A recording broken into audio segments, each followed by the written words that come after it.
Hello అండి అందరికీ. 2 days నుండి నా మనసు అస్సలు బాలేదు. సో, అందుకనే వీడియోస్‌ని కూడా అప్‌లోడ్ చేయలేదండి. ఒక చిన్న షార్ట్ వీడియోని అప్‌లోడ్ చేయాలన్నా సరే చాలా టైం పడుతుందండి. వీడియో షూట్ చేసి, ఎడిట్ చేసి, వాయిస్ ఓవర్ ఇచ్చుకొని అప్‌లోడ్ చేసేసరికి ఈజీగా హాఫ్ డే అయిపోతుంది. అంత కష్టపడి వీడియోస్ చేస్తుంటే చూడరు. చూసినా లైక్ కొట్టరు. కొట్టకపోతే పోనీ ఏమంటున్నారు? పని లేక చేస్తున్నాననా?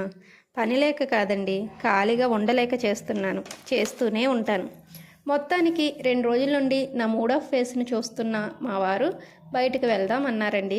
అవకాశం ఎప్పుడు రాదు, వచ్చినప్పుడు వదులుకోకూడదు. సో అందుకని చిరాకుని కాస్త పక్కన పెట్టి చిటికలో తయారయ్యాను.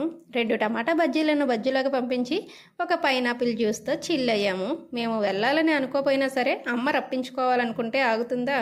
అందుకని అనుకోకుండా టెంపుల్కి కూడా వెళ్ళామండి. సరస్వతీదేవి అలంకారంలో అనుకోకుండా అయిన దర్శనం అంతా మంచి జరుగుతుందని అనుకుంటూ మళ్ళీ మంచి